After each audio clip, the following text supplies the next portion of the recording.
The night sky over Vietnam was never truly dark. The low hum of insects, the distant rumbles of artillery, and above it all, the relentless chop of Huey blades turned silence into memory. To the men who lived it, that sound was more than a machine in flight. It was lifeline guardian, and sometimes the last voice they ever heard. But on one humid night deep in the monsoon season, a Huey vanished in a way no after-action report could ever explain. It didn't burn in fire. It wasn't struck by enemy tracer rounds. The crew didn't radio distress. Instead, those watching from other gunships described something they could never write down in clear terms. Something that seemed to coil around the aircraft mid-air. An immense shape that blurred with the jungle canopy. The Huey jerked violently as if caught in an invisible grip. Then, in a motion more alive than mechanical, it was dragged down into the green abyss below, swallowed by vines, trees, and shadow.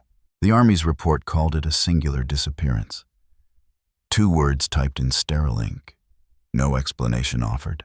No wreckage recovered. But among the soldiers, those who dared to whisper it, the tale lived on. They called it the Sky Serpent. Not just a snake of the jungle, but a nightmare that reached into the skies themselves. In village markets, elders spoke of spirits that guard the forest of serpents that coil around the roots of the world and rise when men anger them.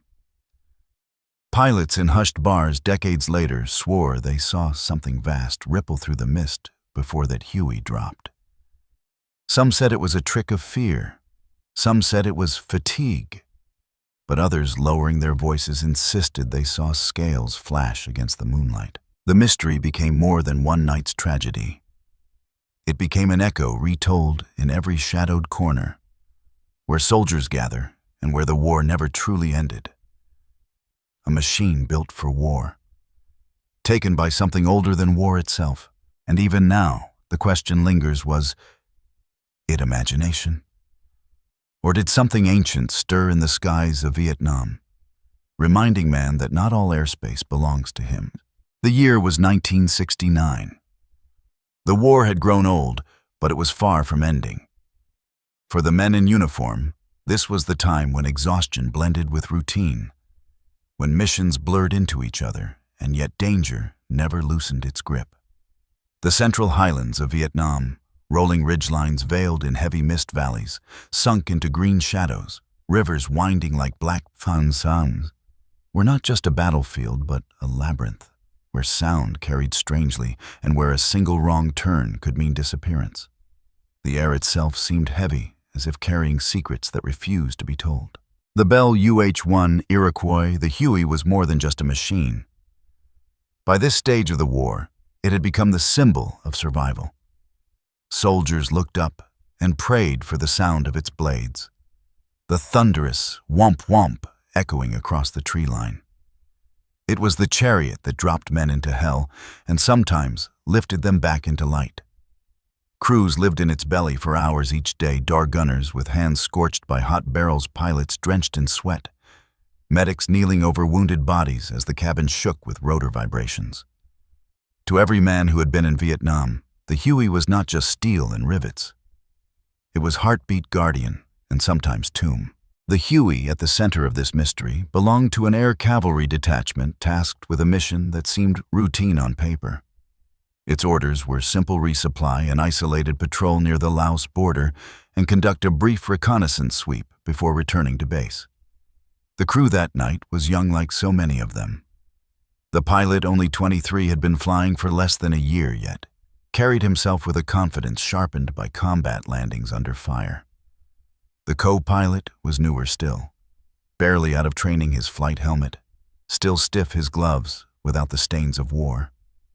Behind them sat 2 door gunners, one a veteran whose expression never seemed to change, his eyes dulled by months of watching the jungle through iron sights. The other a restless 19-year-old who never stopped tapping his foot against the cabin floor.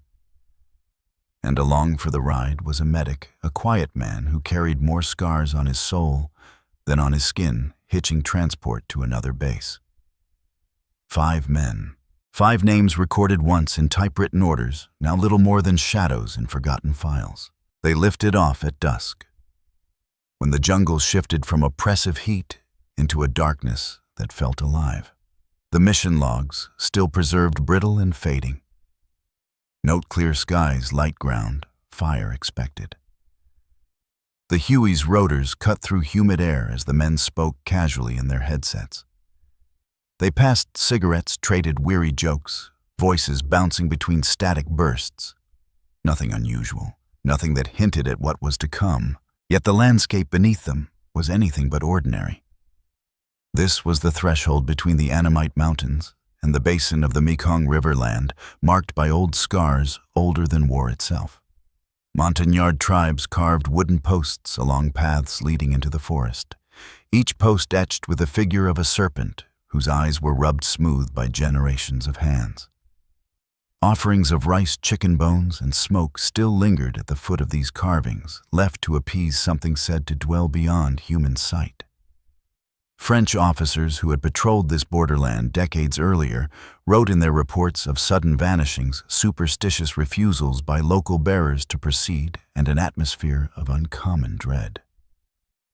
Pilots in the 1940s scribbled fragments in their journals' shapes beneath the clouds that undulated like rivers of scales and shadows that followed them, keeping pace with their aircraft. As the Huey crossed into that stretch of sky, night fell fast. The jungle below seemed endless, a canopy so dense it swallowed light. The pilot's voice came over the radio, once calm and steady. Checkpoint reached. Then, less than a minute later, silence. A sharp crackle of static, then nothing. Radar screens showed the blip hesitate, stagger, then vanish completely, as if erased. When dawn came, search and rescue helicopters combed the hills. They circled ravines, scoured riverbanks, traced every possible flight path. Not a shred of wreckage was found. No fuselage, no rotor blades, no trail of fire, no bodies. The jungle looked untouched, as if the Huey had never existed. The final entry in the file, signed and stamped, was cold and precise: aircraft not recovered. Just 3 words. But to those who had been flying nearby, who swore they saw something impossible in the dark that night, the file was more than incomplete. It was a cover, a paper curtain drawn across a story too strange to tell. Because in the mess halls and in the long silences after missions, they whispered of what they truly saw. A shape rising from the mist, a coil of shadow tightening around a machine of steel, and a helicopter, 5 men inside, dragged down into a jungle that seemed to breathe. The surviving documents are sparse, yet each carries the strange weight of omission. On faded carbon copies typed in rigid courier font, one finds the entry UH-1H helicopter flight path, resupply mission Central Highlands, Sector 14, June 1969. Singular disappearance. Location approximate. Fate unknown. Those last words, fate unknown, linger like an echo. They were not common in reports. In a war where everything was tallied, men killed aircraft, lost rounds. Expended mystery was not welcomed. And yet, here it was filed coldly into the machinery of record-keeping. The search and rescue operation assembled hastily at dawn, deployed 3 gunships and 2 slicks, circling in expanding grids. Their reports read like a mantra of absence: no visual, no wreckage, negative thermal. The coordinates scrawled in pencil cover valleys, rivers, hillsides. And yet again and again, the line repeats: nothing found. In the after-action debrief, one pilot wrote in frustration, "There should be something. There is always something. Smoke, flame, twisted metal. Here nothing. Just canopy intact." The anomaly filtered upward. In the division logbook, a clerk noted with mechanical precision, aircraft not recovered. Search discontinued. In the margins, in different handwriting, faint pencil letters read, shadows seen. No signature followed.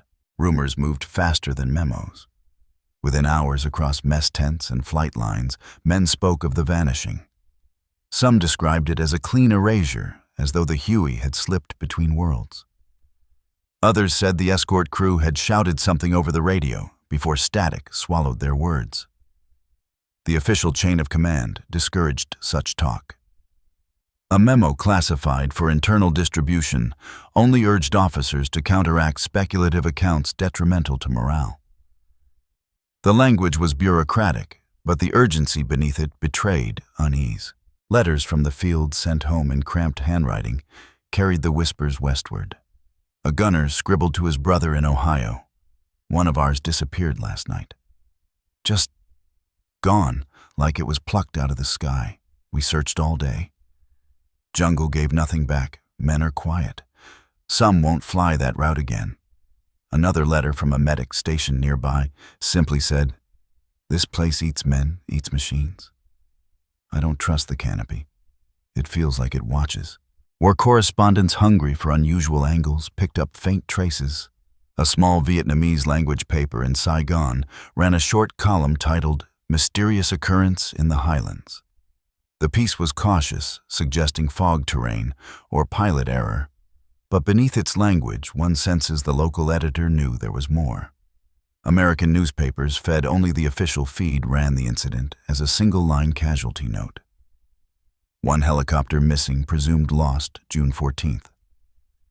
To the wider public, it was a statistic quickly buried beneath headlines of offensives and withdrawals. But the field diaries of those directly involved reveal another register. In one notebook, recovered years later from a declassified archive, a lieutenant wrote, "We flew 3 sweeps. No crater, no scar. The jungle looked like untouched cloth. Men mutter about what they think they saw. I overheard my crewman whispering that something alive moved through the mist, coiling vast. He swore the Huey twisted as if caught by invisible hands. I ordered silence.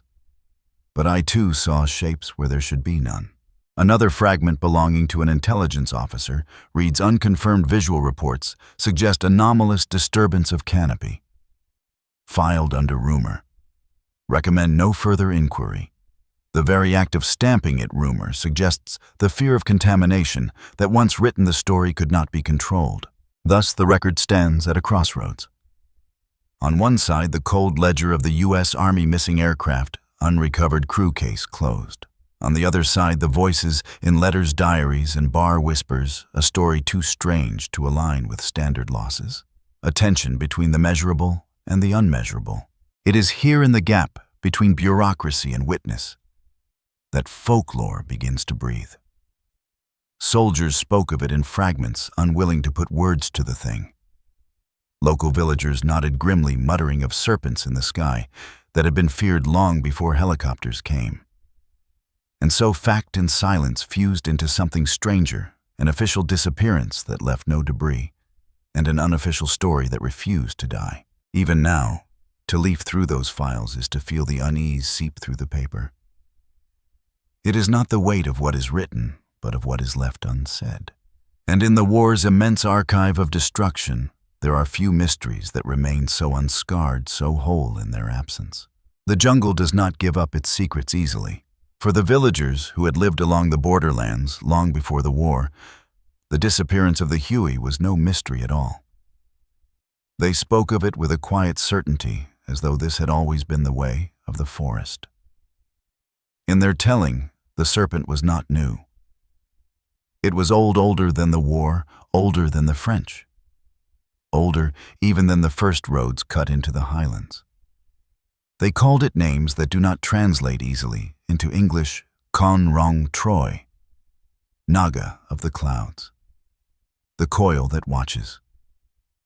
To them, the Huey had simply wandered into the serpent's path, and the serpent had claimed it. Montagnard elders, when questioned by interpreters attached to American Special Forces, offered guarded answers. They carved serpents into bamboo poles, tall and thin, their shapes spiraling upward as though climbing into the sky. These poles were offerings placed at the jungle's edge to keep the creature appeased. One old man interviewed by a French missionary years earlier described the serpent's body as wide as the river scales, like the roof of the world. When pressed about its wings, he smiled faintly and said, "It does not need wings. The sky bends when it rises." To the soldiers who flew night missions in that region, such tales might have seemed like superstition, like the mist or the monsoon storms that carried their own phantom reputations. And yet, the rumors bled into cockpits. Door gunners joked, nervously tapping the side of their Huey, calling it bait. Pilots, when drunk and unguarded, admitted that on certain flights they felt as though something vast moved just beneath the canopy, something their instruments could not measure. There are testimonies half buried in veterans' memoirs that echo this. One pilot recalled a flight in 1970 where his crew chief shouted mid-mission that he saw something silvered, something rippling keeping pace with the helicopter. Another soldier stationed at a forward base near the Laotian border claimed he heard villagers beating drums one night, chanting in rhythm with the whir of helicopter blades. They told him the drums were not for the men, but for the Serpent to keep it lulled while the machines passed overhead. The folklore did not belong only to villagers. Among the soldiers, the tale grew like a vine, twisting into different shapes depending on who told it.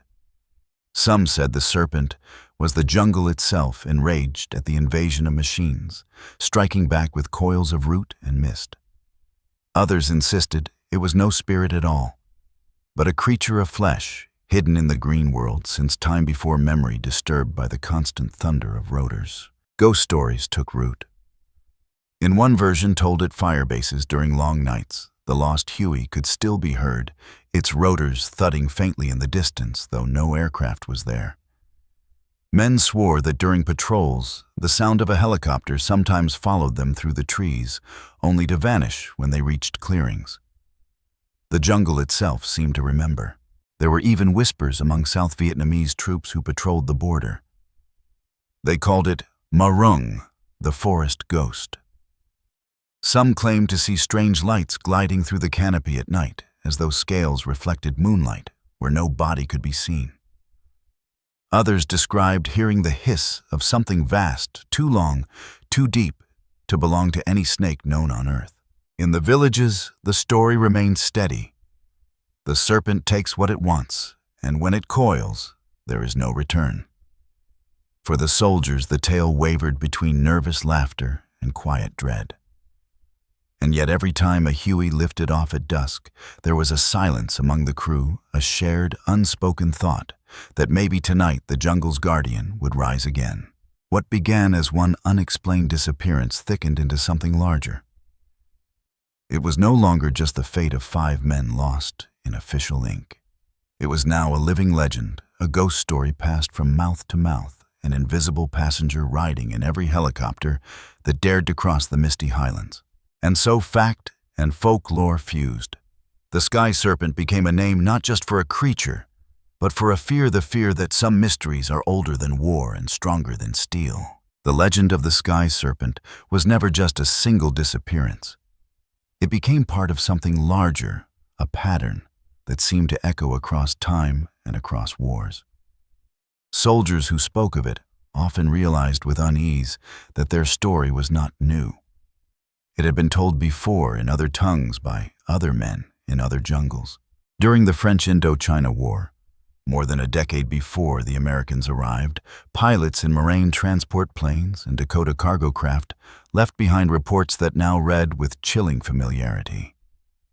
In the archives of Paris, yellowed sheets of onion skin paper still carry their words, "Sudden disappearance of wingman." No visual wreckage. An immense undulation in the mist, serpent-like in nature. Event unconfirmed. One French lieutenant, writing in the margins of his logbook in 1952, added in handwriting so faint it nearly disappeared into the page, "We are not alone in the clouds. Something moves with us." His report was dismissed as fatigue and airman's delusion, yet the phrasing feels like an early echo of the American whispers 2 decades later. And even before the French, the World War II. 2 flyers who crossed Southeast Asia had recorded their own encounters. In 1944 as Allied aircraft ferried supplies over the hump into China. Pilots in Burma described colossal shadows beneath the storm clouds. One Australian sergeant, in a diary preserved in Sydney, claimed to have seen a shape longer than a destroyer rolling in the river valleys, keeping pace beneath the wing. His superior struck the account from the official mission notes, reclassifying it as weather interference. But the men who flew with him knew what he believed, that something vast and alive had passed below.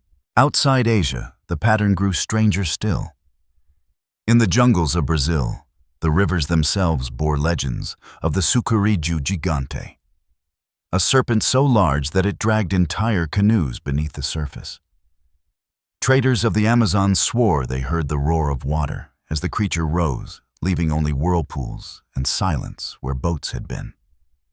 In the swamps of the Congo, explorers in the 1920s described the Mokelembembe, not exactly serpent, not exactly beast, but something that moved through rivers like the memory of prehistory itself.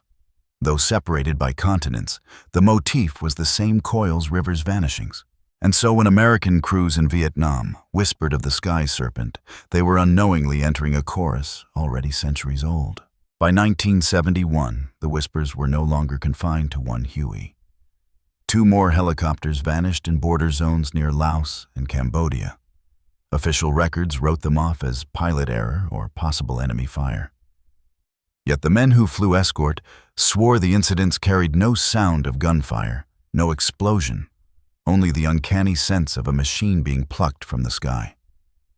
A captain stationed in Pleiku wrote years later, "We knew when the serpent was near. The air grew heavy. Radios crackled with nothing but static. Birds stopped. The jungle itself went silent. And then, something was gone." This dread began to seep into the rituals of daily life. At forward bases, soldiers carved scales into their helmets, crude zigzag lines, etched with knives, talismans, against the jungle's appetite. Door gunners tossed ration rice into the trees before takeoff, imitating the offerings they had seen Montagnard villagers leave by their serpent-carved poles. Whether they believed or not, they acted. And in acting, they admitted a fear that no official memo could erase. The motif was not just local. In Laos, CIA pilots flying clandestine Air America runs whispered of a shadow coil that tracked them through clouds, always out of reach of instruments. In Cambodia, Khmer villagers told American advisors that a dragon spirit had awakened, angered by the fire raining down from the skies. The war, already haunted by its own brutality, became a tapestry woven with older myths, dragons, serpents, spirits that seemed to rise whenever human violence tore the land.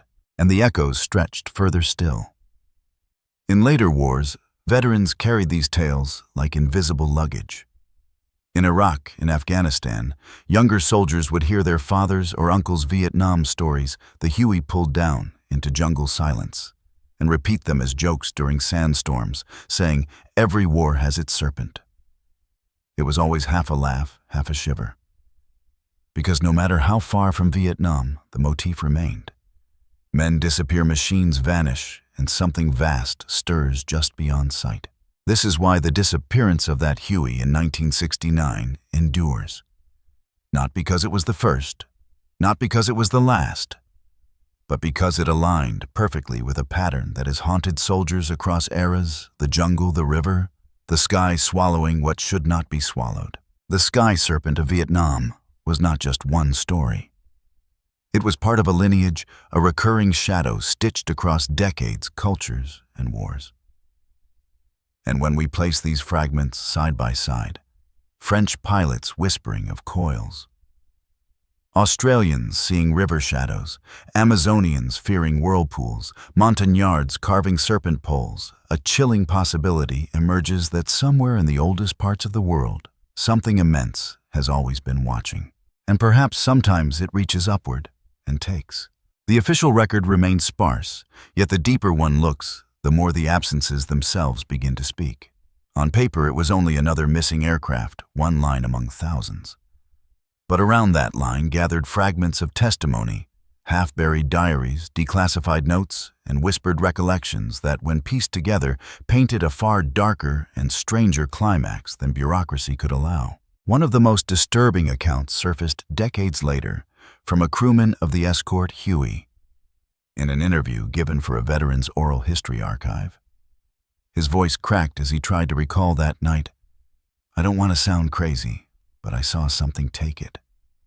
The Huey ahead of us shook hard like it had hit an invisible wall. Then it jerked sideways, and I swear I saw a shape wrap around it.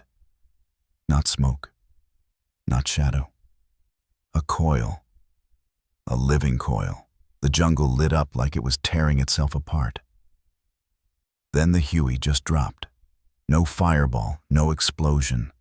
Just pulled down like a fish on a line.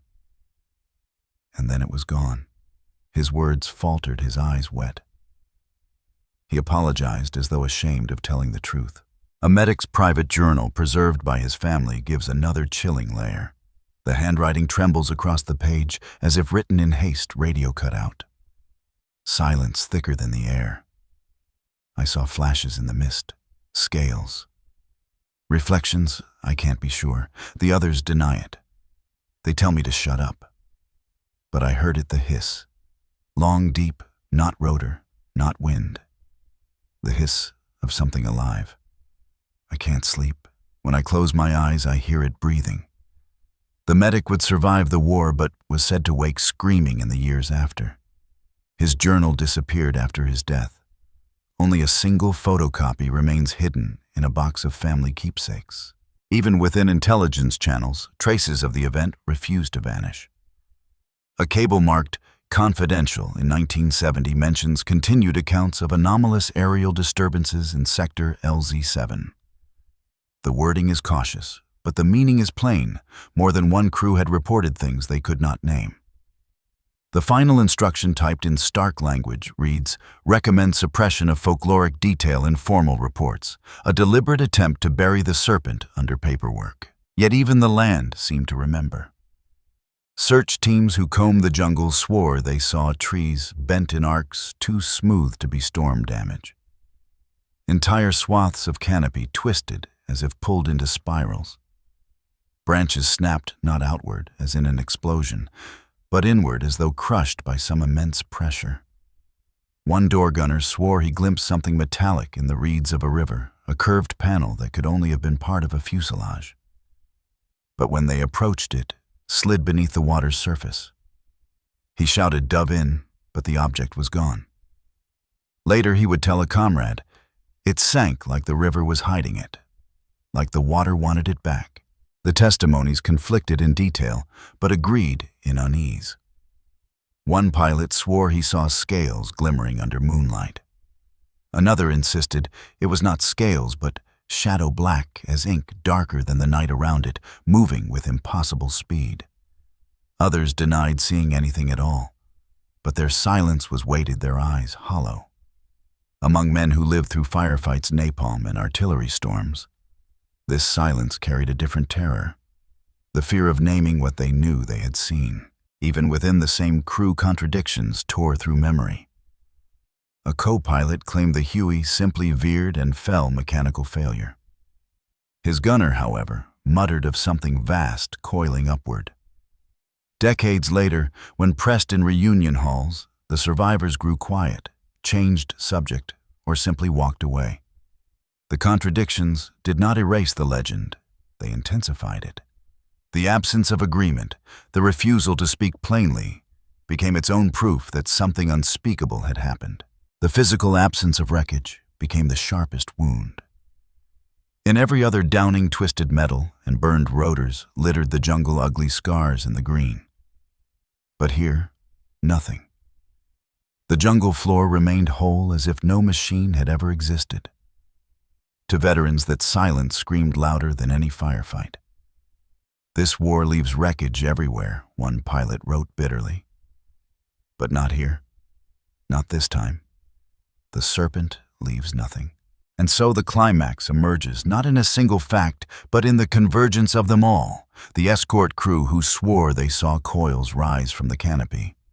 the medic who wrote of scales and a hiss, the intelligence officer who urged silence in reports, the search teams who found spirals in the trees, the river that swallowed evidence whole, the contradictions that split even brothers in arms, and above all, the complete erasure of wreckage, as if the jungle itself had conspired to devour every trace. For the families, the war ended with folded flags and words of condolence. But for the men who had been there, the memory never closed. They carried it in silence for years, only to whisper it later in dim bars and reunions.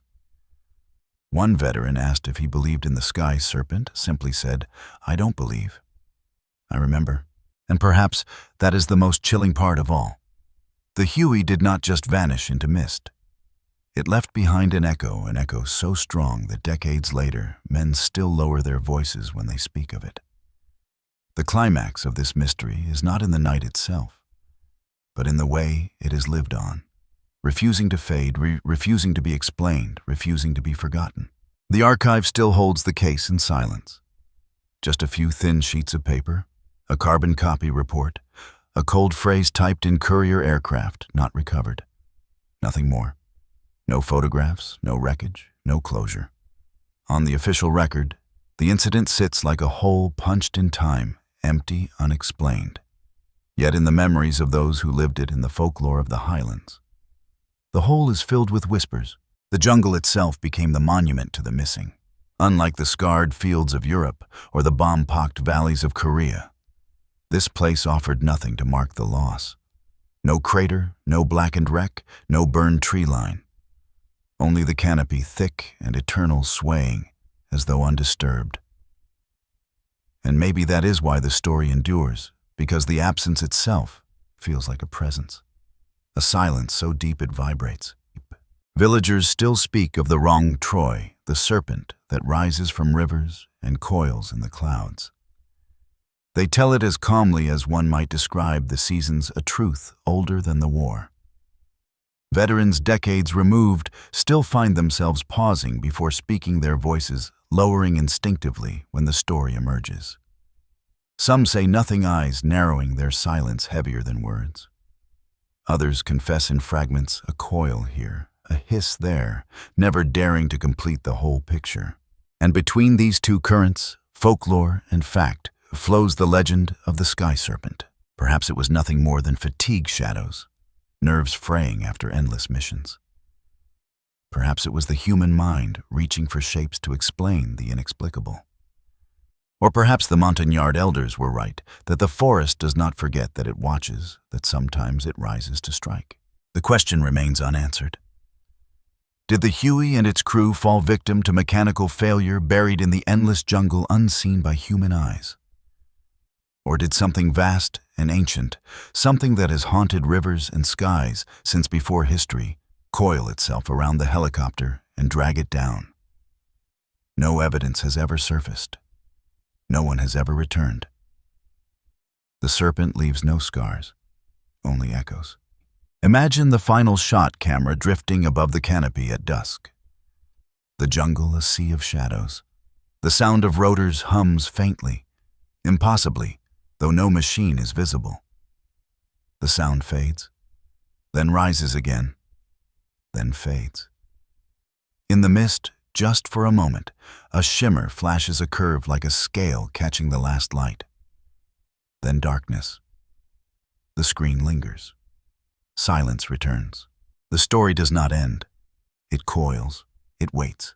You have just heard another file from classified history. If you want to uncover more of these untold mysteries where war archives meet whispers of the impossible, subscribe and step deeper into the shadows of the past, where some secrets never rest.